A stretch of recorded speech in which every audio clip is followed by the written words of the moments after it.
Bismillahirrahmanirrahim. Assalamu alaikum warahmatullahi wabarakatuh. Hope so you all are doing well. आज से हम start करने जो जा रहे हैं जू जियोग्राफी। तो जू जियोग्राफी को समझने के लिए हमें बेसिकली पता होना चाहिए जियोग्राफिकल रीजन्स के बारे में, डिफरेंट इनकी कंडीशंस के बारे में, इनमें क्या क्या चेंजिंग्स आती हैं और ये बेसिकली कॉन्टिनेंट्स क्या होते हैं, बेसिकली ओशंस क्या होते हैं, ये सारी चीज़ें हम बेसिकली पढ़ेंगे। फिर हम जाएंगे जू जियोग्राफी की तरफ, क्योंकि उसमें हम डिफरेंट एनिमल्स को स्टडी करेंगे और हम उनको तब तक स्टडी नहीं कर सकते तब जब तक हमें ये पता ना हो कि बेसिकली ये जो लोकेशंस हैं ये किस किस तरह से हैं। तो वर्ल्ड मैप को समझने के लिए फर्स्ट ऑफ ऑल हम उसकी बेसिक की तरफ जाते हैं। फर्स्ट ऑफ ऑल हम देख लेंगे कि कॉन्टिनेंट्स क्या होते हैं और कॉन्टिनेंट्स कहते किस चीज़ को हैं और पूरे वर्ल्ड में कितने कॉन्टिनेंट्स पाए जाते हैं। तो चलिए इसको स्टार्ट करते हैं टाइम वेस्ट किए बिना। फर्स्ट ऑफ ऑल देख लेते हैं कॉन्टिनेंट क्या होता है। अ continent is a large continuous mass of land. क्या होता है बेसिकली एक ऐसा रीजन या एक ऐसा पार्ट जिसको जो लैंड को कवर कर रहा हो, उसको हम बेसिकली क्या कहते हैं, उसको हम कहते हैं कॉन्टिनेंट। इसको कलेक्टिवली अगर इन सारी चीज़ों को देखें, ले हमारे पास लैंड मैस है जो कि क्या कर रहा है, किसी भी हमारे पास एक ऐसा कोई पार्ट है जो कि किसी भी लैंड मैस को कवर कर रहा है, वो जगह घेर रहा है उसकी, तो उसको हम बेसिकली क्या कहते हैं, कॉन्टिनेंट कहते हैं। पूरे वर्ल्ड में बेसिकली 7 कॉन्टिनेंट्स पाए जाते हैं। इन 7 कॉन्टिनेंट्स में है एशिया है, अफ्रीका है, north America, south America, Antarctica, Europe and Australia. तो ये बेसिकली 7 कॉन्टिनेंट्स हैं। इनको डिटेल में हम बाद में स्टडी करेंगे इंशाल्लाह, लेकिन फर्स्ट ऑफ ऑल हम देख लेते हैं कि कॉन्टिनेंट्स जो हैं ये किस किस तरह से हैं और इनकी लोकेशंस कहाँ कहाँ पे हैं। फर्स्ट ऑफ ऑल आप इस मैप को अगर आप देखें, इसमें आपको हर चीज़ क्लियर हो रही है कि हमारे पास क्या है। ये जो ग्रीन कलर में दिखाया गया है ये है एशिया का पार्ट, फिर है Europe, Africa, south America, north America, Australia and Antarctica. और फर्स्ट ऑफ ऑल हमें ये पता होना चाहिए कि ये जो हैं बेसिकली किस किस जगह पे किस किस डायरेक्शन में पाए जाते हैं। अब हम देख लेते हैं नॉर्थ, साउथ, ईस्ट और वेस्ट, ये 4 डायरेक्शंस होती हैं बेसिकली हमारे पास। अगर आप देखें तो नॉर्थ अमेरिका, तो ये किस साइड पे है, नॉर्थ साइड पे, और साउथ अमेरिका किस साइड पे, साउथ डायरेक्शन में, ठीक है।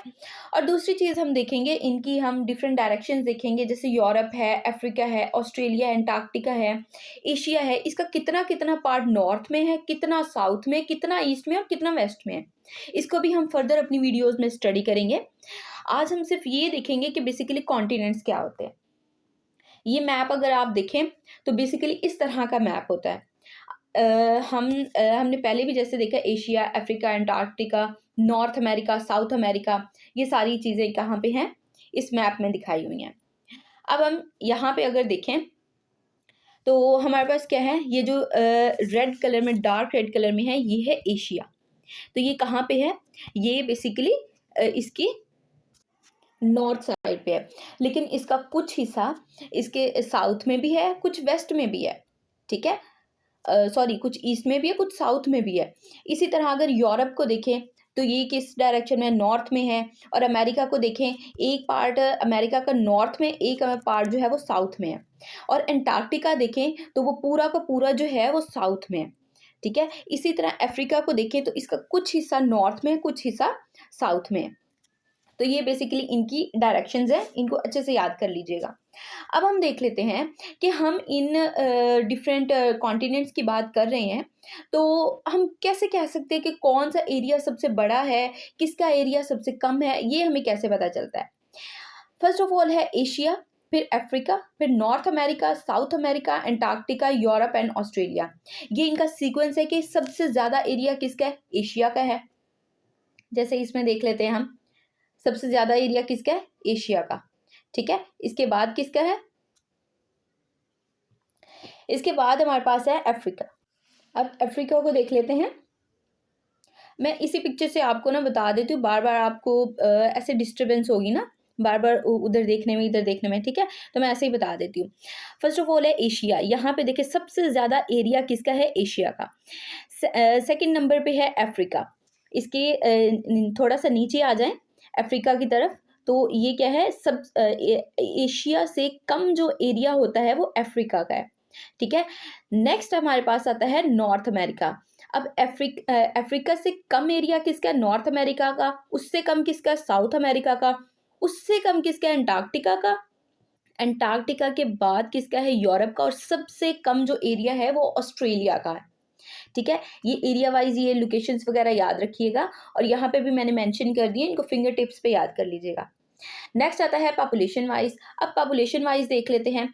पॉपुलेशन वाइज अगर हम देखें तो पॉपुलेशन वाइज भी फर्स्ट ऑफ ऑल अगर हम देखें, सबसे बड़ा जो है पॉपुलेशन के लिहाज से एशिया ही सबसे बड़ा कॉन्टिनेंट है। इसके बाद जैसे कि एरिया के हिसाब से भी अफ्रीका था और पॉपुलेशन के हिसाब से भी अफ्रीका है, लेकिन चेंज यहाँ पे आता है कि पॉपुलेशन में यूरोप जो है वो तीसरे नंबर पे है, जबकि एरिया के हिसाब से नॉर्थ अमेरिका तीसरे नंबर पे था। यहाँ पे फोर्थ नंबर पे पॉपुलेशन के हिसाब से है नॉर्थ अमेरिका, फिर फिफ्थ नंबर पे है साउथ अमेरिका, फिर है ऑस्ट्रेलिया, और एंड में है अंटार्कटिका। क्योंकि अंटार्कटिका जो है उसकी सबसे कम पॉपुलेशन, क्योंकि ज़्यादातर इसका जो एरिया है वो आइस से कवर्ड है, इसलिए सबसे कम जो पॉपुलेशन है वो है अंटार्कटिका की। होप सो आपको ये दोनों डिफरेंसेस क्लियर हो गए होंगे कि एरिया और पॉपुलेशन के हिसाब से ये किस तरह से डिफरेंस है। होप सो आपको कॉन्टिनेंट्स की समझ आ गई होगी। नेक्स्ट हम ओशंस को डिस्कस करेंगे, फिर हम इनके कुछ टर्म्स हैं, लैटिट्यूड और लॉन्गिट्यूड, इन चीज़ों को डिस्कस करेंगे। इक्वेटर क्या होता है और प्राइम मेरिडियन क्या होता है और नॉर्थ पोल साउथ पोल क्या होता है, ये सारी चीज़ें हम वन बाय वन डिस्कस करेंगे। होप सो आपको कॉन्सेप्ट्स क्लियर हुए होंगे, और अगर कहीं पे कोई इशू हो तो आप कमेंट बॉक्स में पूछ सकते हैं, और लाइक शेयर और सब्सक्राइब करना ना भूलिएगा। दुआ में याद रखिएगा। अल्लाह हाफिज़।